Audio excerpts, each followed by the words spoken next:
Right now, I don't know where Ash is, but what we're going to do today is talk about human consciousness.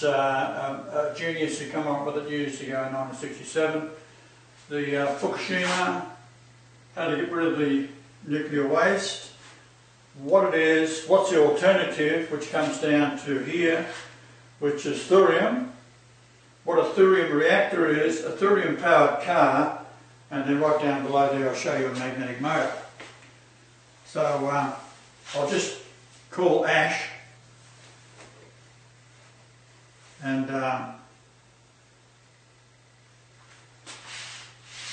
oh, there you go. Okay. And in those days there were giants in the land. All right, now I'll take it over and we'll look at this first part here. This is to do with human consciousness. I'll zoom in on it, and if Ash would be kind enough to read that. Alright, so here, human consciousness is where? Inside the brain or outside the brain? A mob mentality can produce an effect so contrary to what you as an individual may not. Therefore, like an animal smelling blood, the pack will attack and devour the victim.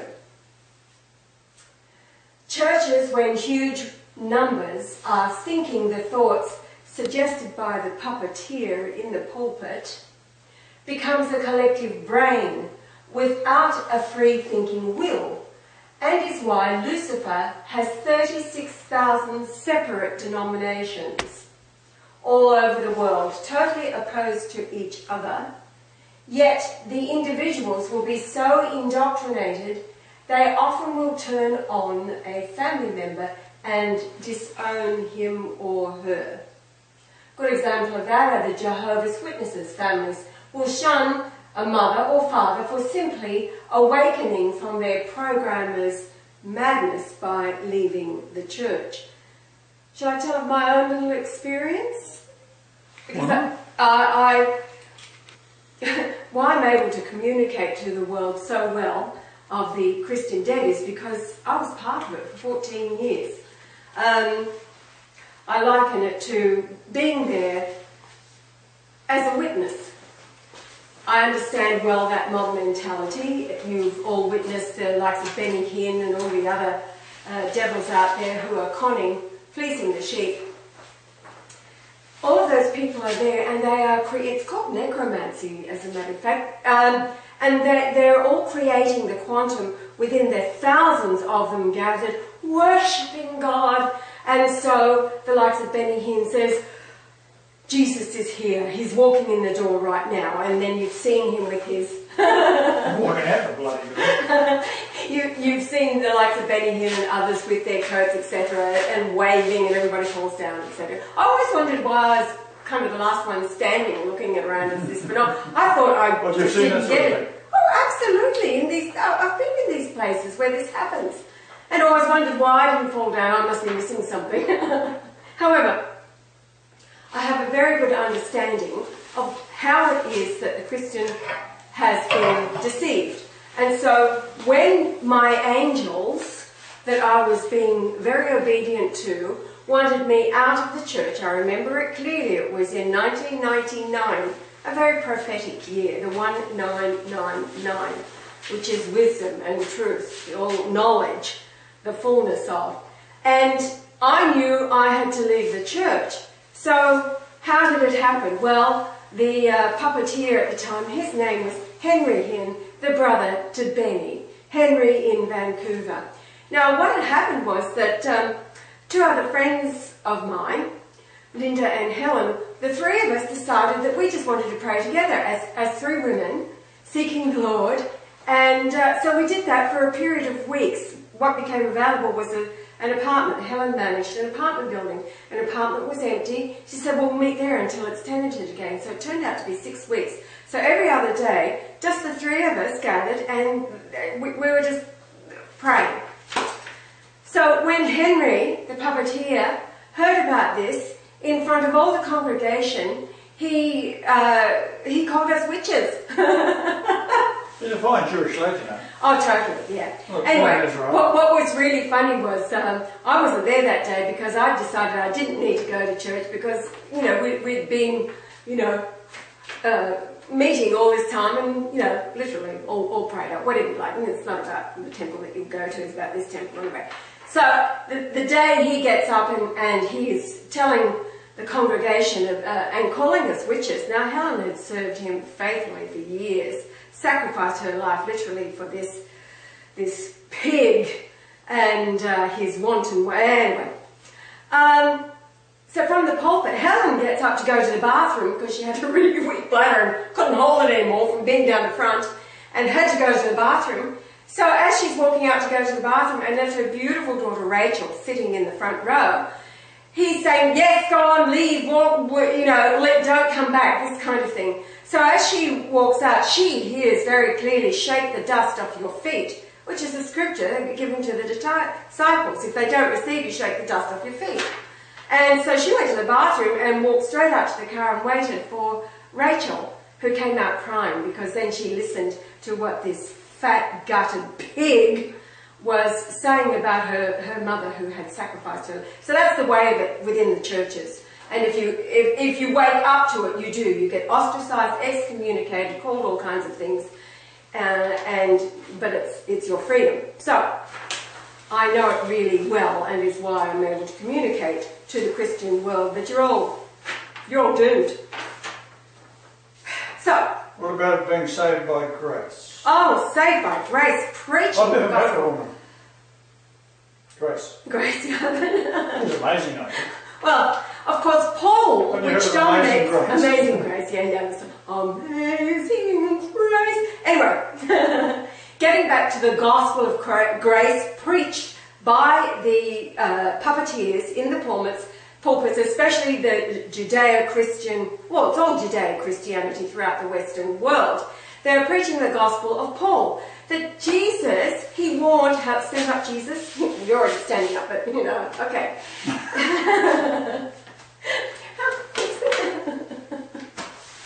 Alright. Jesus warned us. I can't help being big. That's how it is. And I can't help being little. No. So, it's the way it is. He warned us, the disciples, Martha and all the others, that one would come after him who would be a devil, the Pharisees, and that he would preach things that he did not preach and teach things that he did not teach and then pervert the things that he did teach.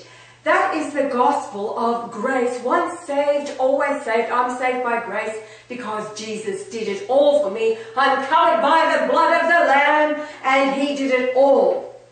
In the meantime... Just a little point on that. Some lunatic said that the blood, God can't see. God can't see sin through. That's the way the deluded Christian, I would have to say Protestant churches think. That God That's not Catholic. cannot, no. This is the Protestant whore, the 36,000 denominations who all think they're right. The Protestant whore thinks that God cannot see through the blood of his Son spilled, and so everybody who comes to him and receives him is under the blood of Jesus, and so their sin is blotted out. That is the atonement, the scapegoat. You are the scapegoat, etc. All right. In the meantime, and I do know people who are like this, they have been deluded to thinking that that's all I need to do because it's not by works that I'm saved, it is by grace. That is Precisely the lie. by works. It's works. Your good works. What have you done in this life? If you have lived your life... The greatest sin is to waste your life. And if you have lived your life just for yourself because you're thinking that Jesus did it all for you, in the meantime, you're not communicating the truth or going out of your way to do the works that Jesus did, speaking the truth and, you know, bringing healing and health protocols and it's speaking the truth into, so that then the soul would grow up into maturity. Which brings us back yes. to why this is so important. So just read that. All right, so as we say, I know what it's like the program was madness by leaving the church. That's what I did. So now the Catholic Church, of course, is the main target for destruction by the Jews. You see, the Church of Rome has always been their greatest enemy, by their own admission. So what is it going to target? They're delighted with the 36,000 Protestant churches. However, they are not their enemy. They're preaching Judeo-Christianity. So they have to target the enemy, which is the Church of Rome. The book of Revelation is all about the fall of the church, that is the Church of Rome, because it is the most influential and therefore the most sought after to fall to the Jews. So what have we got in the seat of Peter now?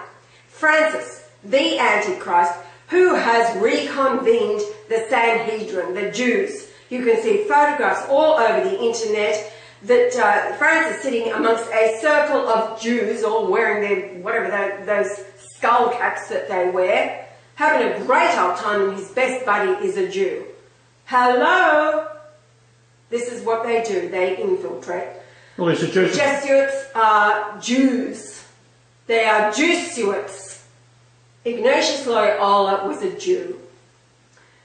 So... And he started the Jesuits. That's right, that's right. So, anyway, this is precisely why all that Pope Benedict XVI told me he was unable to control or rid the church of its demonic forces.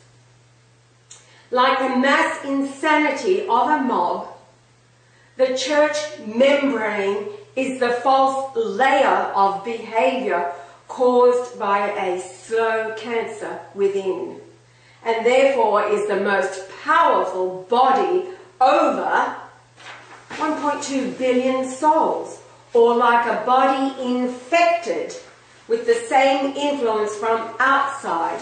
Its subconscious is putrefied. A lot of you are already very familiar with this. This is the science of it. Bruce Lipton, brilliant man, who really brings it home. I'll give you this one to read, and Right. I'll put the camera on up there Okay. so the people at home can see it. But Bruce Lipton, in 1967, a brilliant teacher in one of the medical schools, what he had brought forward as what is the absolute truth. It's not the standard doctrine of, I just got that on the cell there. Okay. The outside layer of that cell is a membrane, so one part of a cell touches another part of the cell, they will produce another cell that is the same as itself, right? But it's the membrane that's doing it, not the genes or the DNA. The DNA will carry out the instruction, the membrane, which is programming the computer machine to do. Yes. Right? But it comes from without, and Without what is the causing extra. that is the soul. Yes. Now, when you die, the soul leaves, and that's it.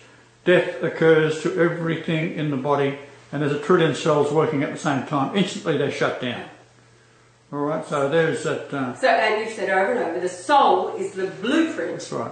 for the body. Go so you just read that. All right, now, put it on the top here. this says EFT. What's the EFT for? Do you know EFT? No, just that's just the Electronic name of Fund the. Transfer. Well, if you poke that into the YouTube, it'll find it, right? Okay, all right. So, all right, do this. EFT, Bruce Lipton, about mind and genes, Newton and quantum physics. So, Bruce Lipton was teaching genetics in 1967. He discovered that the membrane is what determines the function of the cell, not the genes. So it's not the genes determining the function of the cell, it's the membrane, the environment around. You put that in a petri dish in a certain environment, it'll grow bone. Put it in another petri dish, it'll grow a red blood cell. Right. So think of this symbolically, if you like, as a parable for souls, human beings put in certain environments, and that's been done with twins separated at birth, one grown up here, the other there, that kind of thing. So it is the environment the cell is within. A low pH or acidic environment allows a virus to change the DNA to replicate. What have you heard from us over and over? Colloidal silver kills the virus. This is within the physical body, the physical membrane of the body. But think prophetically, if you like, or a parallel interphase. Now here we've got you've got a drawing of the nucleus, the nuclear envelope, the plasma membrane, and centrioles in two pairs. Can you see that? Yeah, I got it here. Okay. The interphase. The mind is dominated by what affects the cell's external environment, and is why the Zionists bombard you with radio or radiation waves, food, TV, music, entertainment, in books, pornography, and all things the Jews use to destroy the teaching of the Essene Jesus. One of their 5 great big lies. The first one is that Jesus is a Jew. No. He was and is today an Essene. Big difference. Your subconscious mind takes care of 95% of everyday life, programmed to control all body functions. These are the involuntary functions of just living. Digestion, heartbeat, etc. Walking, waking up, blinking, all those things that your mind is therefore programmable. The learned processes, like driving a car or playing an instrument, etc. So the Satanists, of course, target the young to program their mind, the mind, which then allows the cell's membrane to cause the cell to be healthy or diseased. The genes receive information from external input passed on by the cell membrane. So I've already read to you the human consciousness out here, the influences. Now we had this conversation about the incorruptibility of the soul. Yesterday we were talking about all souls are gathered now for the judgment. Right. Now, why will there be a lot of people who won't make it? It's because of that corruptibility of their soul. You've got 7 chances. You're back here for the last one. You're either in or you're out. That's right. And I don't take any prisoners, right? No. So it's somebody, like the soul of Jesus is incorruptible, the soul of Martha, incorruptible. Doesn't matter what period of time, dispensation of time or environment that soul is born into, like 2,000 years ago in 33 AD, how bad was it then compared to today? This is much worse today. Yes. So this is like the days before Noah. Yes, as in the days of Noah, they were doing everything that they're doing today. All right. I'll tell you what we'll do. We'll stop this one now, and then we'll load that up with a little title, what it is. Yes. And then we'll go into Fukushima. I think that's important for people to look at and alternatives to the Fukushima power. Now, I should say that Fukushima, of course, was again deliberate. Yes. And the next step is going to be attempting to send off more nuclear devices around the world, because the biggest nuclear bomb is a power plant. Right, and they're also, of course, using HAARP in Yellowstone. Absolutely. You have said no, just a little on Yellowstone. All of the earthquakes that have been occurring daily, clusters of them all are actually relieving pressure. Yellowstone, they've been HAARPing for a very long time. People living there are reporting they know it's HAARP. They can feel the like I was feeling yesterday, the frequency and vibration. Yeah. It's not going to happen. The Christ said no. Yellowstone is not going to blow. They are trying to make it is not God. Right. Okay. Okay. We'll leave it there. All right. Any last final words?